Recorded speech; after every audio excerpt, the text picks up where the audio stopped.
আল্লাহ সুবহানাহু ওয়া তাআলার পক্ষ থেকে বরকত আসবে বেশ কিছু আমল আছে, সে আমলগুলো করলে। এগুলোকে আমরা এক কথায় বলতে পারি বরকতের 10টি চাবি। এই চাবিগুলো যদি আমরা ব্যবহার করি তাহলে ইনশাআল্লাহ বিদিনিল্লাহ আমাদের জীবন বরকতময় হয়ে যাবে। তার ভিতরে 1 নম্বরের চাবি হলো বরকতের ঈমান এবং তাকওয়া। প্রিয় ভাইয়েরা, যখন ঈমান এবং তাকওয়া কারোর মধ্যে থাকে তখন আল্লাহ সুবহানাহু ওয়া তাআলার পক্ষ থেকে বরকতের বারিধারা তার প্রতি বর্ষণ হতে থাকে। আল্লাহ সুবহানাহু ওয়া তাআলা কোরআন কারীমে বলেছেন, ওয়ালাউ আন্না আহলাল কুরা আমানু ওয়াত্তাকাউ লাফাতাহনা আলাইহিম বারাকাতিম মিনাস সামাই ওয়াল আরদ। যদি কোনো জনপদের লোকেরা ঈমান আনে এবং তাকওয়া অবলম্বন করে তাহলে আমি আসমান থেকে এবং জমিন থেকে, উপর থেকে নিচ থেকে, উভয় দিক থেকে বরকতের সমস্ত দুয়ার খুলে দেব। বরকতের 2 নম্বর চাবি হলো যে কোনো কাজের শুরুতে বিসমিল্লাহ বলা। যে কোনো কাজের শুরুতে কি করা? বিসমিল্লাহ বলা। নবী আলাইহিস সালাম বলেছেন, তোমাদের মধ্যে কেউ যখন খানা শুরু করে এবং সে যদি বিসমিল্লাহ বলে তো শয়তান তার সাথে ওই খাবারে যোগ দিতে পারে না, ভাগ বসাতে পারে না। যেটুকু আছে সেটুকু তার জন্য কল্যাণ বয়ে আনে, কল্যাণ করা হয় খাবার। অনুরূপভাবে কেউ যদি বাসা বাড়িতে প্রবেশ করে বিসমিল্লাহ বলে ঢুকে তাহলে সেই ঢোকার সময় তার সাথে কি হতে পারে না? শয়তান যোগ দিতে পারে না। অনুরূপভাবে প্রত্যেকটা কাজে বান্দা যখন ভালো কাজে যখন বিসমিল্লাহ বলে শুরু করে তখন শয়তান সে কাজে আর অংশগ্রহণ করতে পারে না।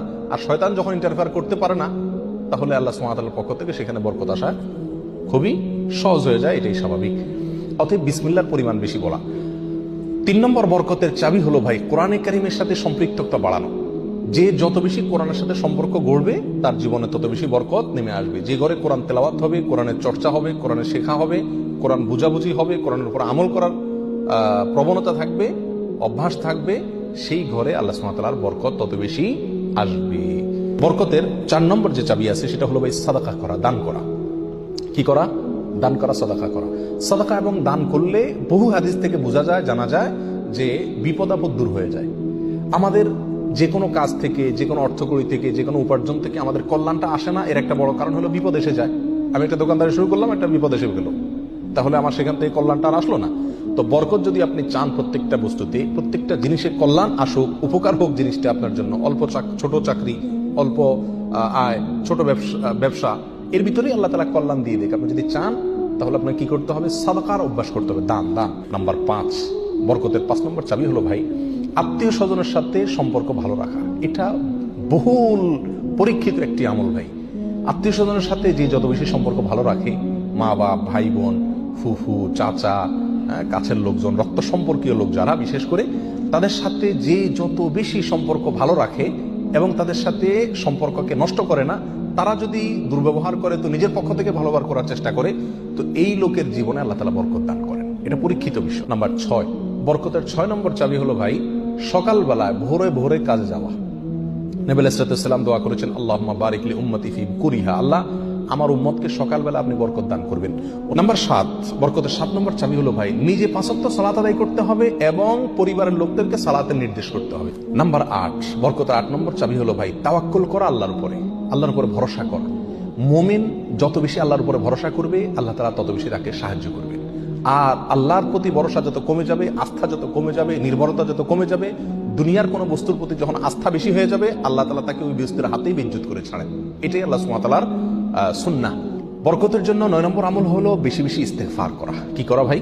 ইস্তেগফার করা। ইস্তেগফার, উঠতে চলতে ফিরতে সব সময় ইস্তেগফার করা। আস্তাগফিরুল্লাহ ওয়া আতুবু ইলাইহি, আস্তাগফিরুল্লাহাল্লাযী লা ইলাহা ইল্লা হুয়াল হাইয়ুল কাইয়্যুম ওয়া আতুবু ইলাইহি, অথবা সাইয়্যিদুল ইস্তেগফার পড়া। কিচ্ছু না পারেন শুধু আস্তাগফিরুল্লাহ পড়া, আস্তাগফিরুল্লাহ, আস্তাগফিরুল্লাহ, আস্তাগফিরুল্লাহ ওয়া আতুবু ইলাইহি, এতটুকু পড়া। 10 নম্বর বরকতের চাবি হলো ভাই পরিপূর্ণ সালামের ব্যাপক পরিমাণে প্রচলন ঘটাতে হবে, দিতে হবে। সালামের পরিপূর্ণ রূপ হলো আসসালামু আলাইকুম ওয়া রাহমাতুল্লাহি ওয়া বারাকাতুহু। এখানে আমরা সবাই জানি দোয়া করা হয় আপনার প্রতি শান্তি বর্ষিত হোক, আল্লাহর রহমত বর্ষিত হোক এবং আল্লাহর বরকত নাজিল হোক আপনার প্রতি। তাহলে আপনি যখন কারোর প্রতি সালাম দিচ্ছেন, পূর্ণাঙ্গ সালাম, আসসালামু আলাইকুম ওয়া রাহমাতুল্লাহি ওয়া বারাকাতুহু, তার মানে আপনি কেমন যেন তার জন্য বরকতের দোয়া করছেন, শান্তির দোয়া করছেন। আর হাদিসে আসছে কোন মুসলিমের জন্য যদি আপনি বরকতের দোয়া করেন বা যে কোনো দোয়া করেন তো ফেরেশতা আপনার জন্য দোয়া করে আল্লাহ এই বান্দাকেও আপনি দান করেন। তাছাড়া যাকে সালাম দিবেন তিনিও জবাব দিবেন। আপনি যেহেতু ওয়াবারাকাতু পর্যন্ত পড়বেন তার জন্য উচিত হবে ওয়াবারাকাতু পর্যন্ত দেওয়া। সালাম যতটুকু দেওয়া হয় পরিপূর্ণ কমপক্ষে অতটুকু দিতে হয়। অতএব যত বেশি সালাম দেওয়া হবে তত বেশি ফেরেশতা আমার জন্য বরকতের দোয়া করবে, আর যাকে সালাম দিচ্ছি তিনিও করবেন। তাহলে সালামের প্রচলন ব্যাপক পরিমাণে যদি করতে পারি তাহলে আমাদের জীবনে কি আসবে ভাই? বরকত নেমে আসবে। আর আগেই বলেছি বরকতের অল্প বেবরকতের বহুর চাইতে উত্তম এবং শ্রেষ্ঠ। আল্লাহ তাআলা আমাদেরকে বরকতের সম্পদ দান করুন।